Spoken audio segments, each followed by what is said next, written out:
Pudgy Fudgy and the Whirl-around Picnic, an original story based on the Upsy Downsy Toys by Mattel. Get up, sang the early bird on Pudgy Fudgy's windowsill. Get up, he called again. Pudgy Fudgy liked to please everyone, even the early bird. She reached for a cream puff to help her wake up and hurried to the window. What a lovely day, she said. Just right for a picnic at Lake Fishabit. I'll bring the hamburgers, said a voice below, and Pudgy Fudgy looked down to see her friend Short Order on his way to work at his funny feeder hamburger stand. Good, she called. I'll bring cream puffs. And I'll tell everyone else to bring what they like best. Oh my, she said happily. We'll have a feast. Just as she was wondering how she could find everyone to tell them about the picnic, Furry Hurry, the fastest, most exciting way to travel, came whisking down the road. Pudgy Fudgy jumped into it, a bag of cream puffs in each hand, and off they went to look for all her friends in Upsy Land. Tickle Pinkle was planting petunias in her garden. I'll bring the pink lemonade, she promised. Baby So High was tuning up her aero zoomer. I'll bring apples, she said. I can lean out of my aero zoomer and pick them. Flossy Glossy was busy watering her Upsy Downsy daisies.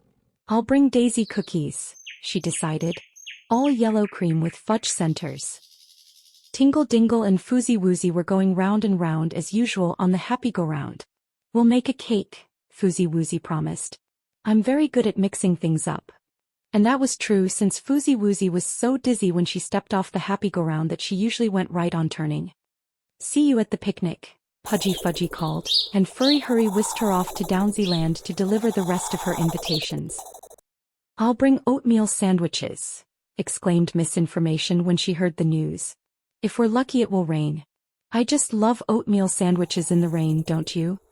But Pudgy Fudgy was already whirling away. She found Mother What Now looking for the raisin bread she had baked the day before.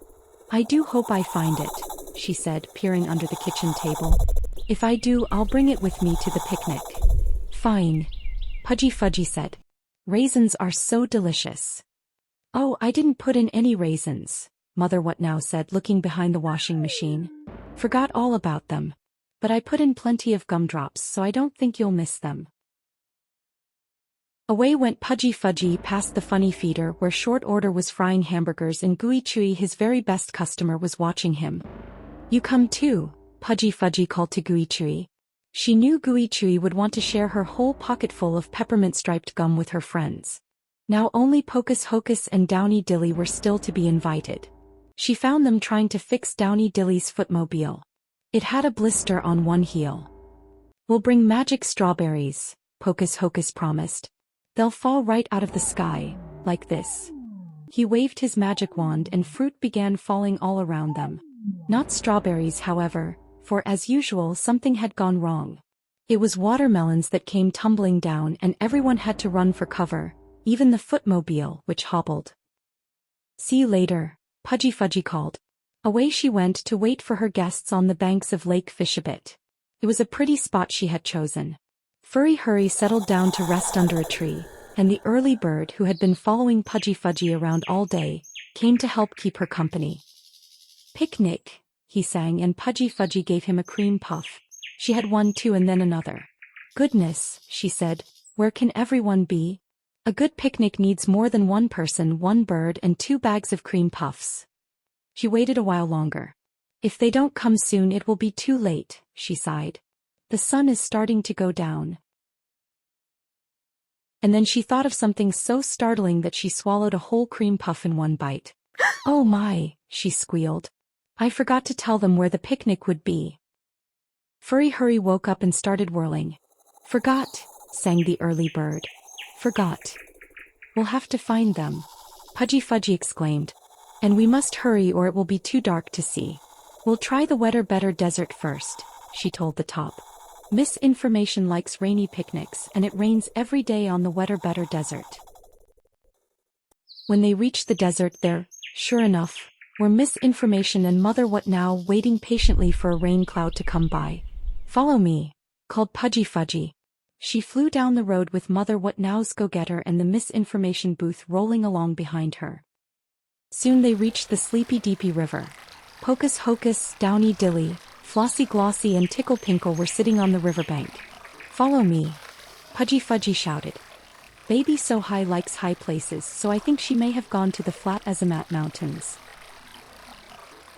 And that was where they found her. Short Order and Gooey Tree were there too. "Follow me," she shouted. "We have to find Tingle Dingle and Fuzzy Wuzzy." "Let's go to the happy-go-round and look there," Misinformation suggested. "If you can't start at the end, you might as well start at the beginning." When they reached the happy-go-round, there were Tingle Dingle and Fuzzy Wuzzy riding round and round. "We tried to come to the picnic, but we just kept going in circles," they called. At that moment, the sun gave a last weary wink and slid down behind the mountains. "The day is over," said Pudgy Fudgy sadly. "And it's too late for the picnic." "What shall we do now?" Flossie Glossy asked. "After all, it was your picnic, Pudgy Fudgy." There was no answer. "Why, she's asleep," Mother What Now exclaimed. "I wonder why she's so tired." "Busy day," sang the early bird who was still tagging along. "Poor Pudgy Fudgy," said Tickle Pinkle. "I have an idea." And she whispered it in everyone's ear. For the next few minutes they were very busy. At last, the early bird flew over to Furry Hurry and perched on Pudgy Fudgy's shoulder. "Wake up," he called. "Wake up." Pudgy Fudgy woke up, and what a sight met her eyes. There, close to the happy-go-round, was a beautiful bonfire, and in front of it was spread the biggest picnic lunch ever seen in Upsy Downsy Land. There were hamburgers and peppermint-striped gum, apples and watermelons, oatmeal sandwiches and daisy cookies, raisin bread without raisins, and in the very center a lovely mountain of cream puffs. "Oh," gasped Pudgy Fudgy. "Oh my! Why, it isn't too late for the picnic after all." "Of course not," exclaimed Misinformation.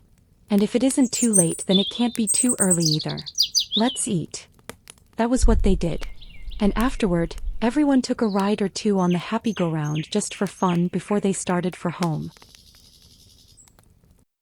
"It was a wonderful picnic," Pudgy Fudgy said to the early bird as she tumbled into bed that night. "Shall we have another one tomorrow?" But the early bird, for once, was too tired to answer.